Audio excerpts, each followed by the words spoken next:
මේ මාසේ නවම් පෝය එළවෙලා තිබුණේ බදා දවසක.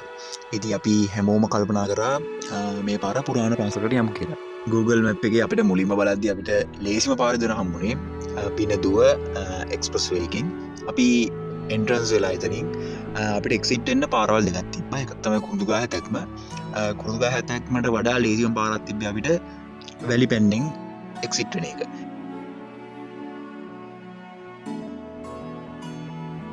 අපි පන්සල් ළඟට ආවා. මේ පන්සලේ නම පහුරු කන්ද පුරාණ විහාරය.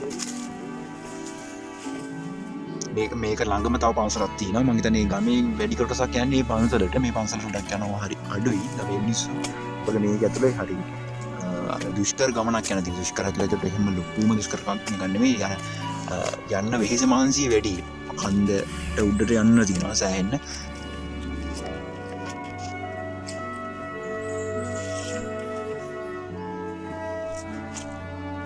පුරාණ විහාරයක් වුණාට මේක කන්දක මෙච්චර දුරක් යන්න තියෙයි කියලා අපි හිතුවේ නෑ.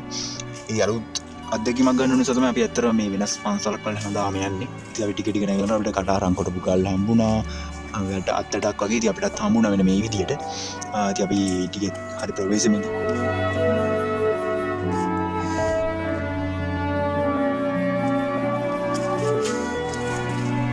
ඔයාලට පේනවා ඇති මුළු වටේන් ගමෙන් පොඩි කොටසක් අපිට පේනවා. ඒක පැත්තක් පේන්න ගත්තා. ටිකක් අපි කන්ද උඩම මම හිතන්නේ ඒ ඒරියා එකේ තිබිච්ච ටිකක් උස කන්දක්. උස කන්දකට තමයි ආවේ. ඉතින් අර පැත්තේ හයිවේ එක පේනවා. තවමක් අපිට පේනවා ෆැක්ටරියක් වගේ එකක්. කර්මාන්තශාලාවක් වගේ එකක් අපිට පේනවා.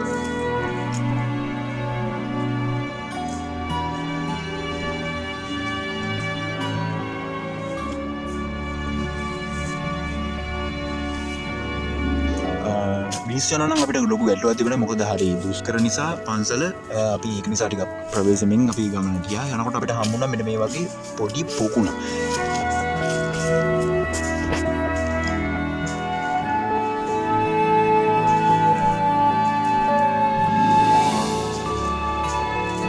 ඉතින් මේ තමයි පන්සල පවුරු කන්ද පුරාණ විහාරය. ඉතින් අපි ටිකක් තන පොඩි පෙරට ගිහින් තිබ්බ මේ විදියට.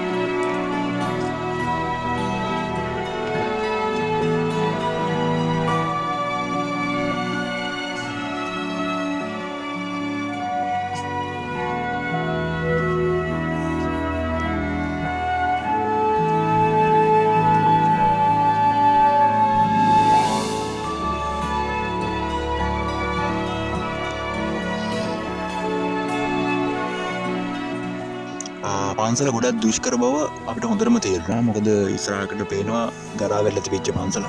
ඉතින් වටේ පිටේ තියෙන පිළිම වර්ග එක එක වෙනස් දේවාලයකුත් තියෙන විදියක් අපිට පේනවා. හැබැයි දැන් දේවාලේ සෑහෙන කාලයකට පස්සේ ගරාවැල්ල වගේ විදියක් තමයි අපිට පේන්න තිබ්බේ.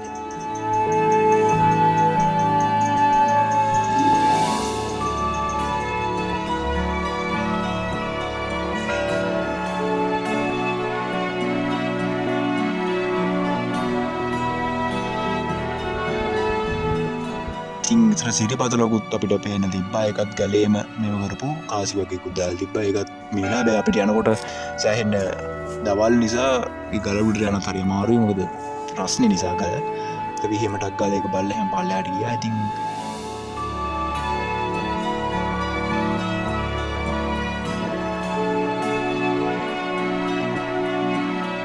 බුදුගේ ඇතුළට ගියා අපි. යද්දී අපි ඉවරක් දකින්න පුළුවන් වුණා මේ පන්සල මහනුවරගේට අයිති පන්සලක් කියලා.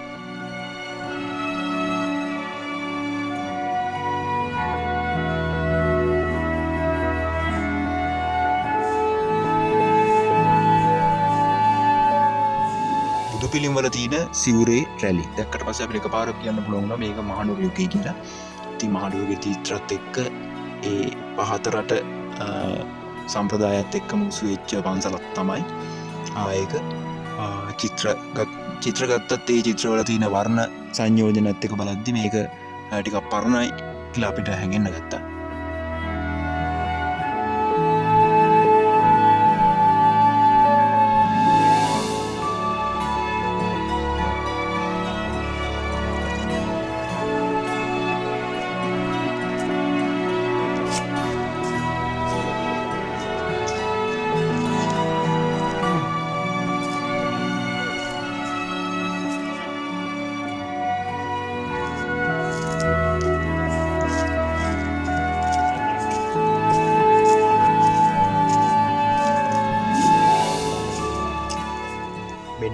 ලස්සනම තැන මම හිතන්නේ පන්සලේ තිබිච්ච ලස්සනම කොටස මටනම් මෙතන හරිම නිස්කලංකයි හරිම ලස්සනයි මුළු ඒරියා එකම බලන්න පුළුවන් තරක් අපිට හම්බුණා මෙතන අර ඉස්සරහ දෙන කඳු පෙළියෙන් එහා පැත්ත දකුණු පළාත මේ අපි දැන් ඉන්නේ මතුගම බස්නාහිර පළාත එතකොට කළුතර දිස්ත්‍රික්කෙට ඉතින් අර ඉස්සරහ කඳු පෙළියෙන් එහා පැත්තට අහුවෙන්නේ බෙන්තර ගඟෙන් එහා පැත්ත දකුණ අර කඳු වලල්ල තමයි මායිම කියලා අපිට කියන්න පුළුවන් ඉතින් අනේ වගේ ලස්සනයි පැත්තම හොඳට හුලං එනවා ටිකක් ප්‍රශ්නේ නිසා දවල් නිසා ටිකක් ප්‍රශ්නේ ඉතින් ඒ වගේ අපිට මේක එද්දි අපි හයිවේ එක එද්දිත් අපිට මේ පන්සල හම්බුණා ඉතින් මම වීඩියෝ එක අන්තිමටම අපිට පෙන්නන්න පුළුවන් මේ පන්සල අපිට පේන හැටි හයිවේ එකට